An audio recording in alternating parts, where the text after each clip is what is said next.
We decided to use EnergyWare because when we had Hurricane Irma, we lost quite a bit of lighting by the tennis court. They were the first company that acted immediately and had the problem resolved within 3 weeks. We were done with our tennis courts. This is a residential project. It mostly encompasses replacing all the parking lot lights and various large lights around on the building facades. Of course, the biggest benefit for the customer is always the power saving.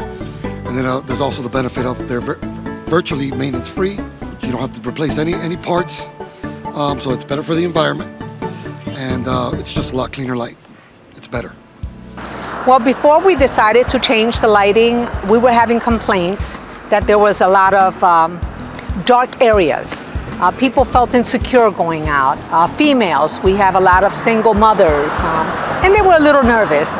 So we decided, and after consulting with EnergyWare and what we needed, we decided to go with what they had offered. Since I have gotten emails, and my community does not send me compliments, and I have gotten emails thanking for the lighting and how safe they feel now when they come home, when they enter their buildings. That makes me feel good because my residents are important to me. Businesses should consider changing to LED for several reasons. Cost is cost effective. Safety, that is the major reason one should change. Your cameras capture everything because of the LED. At night, you can see your landscaping, you can see people coming out. There's so many things that you could enjoy at night that you can't when you don't have LED.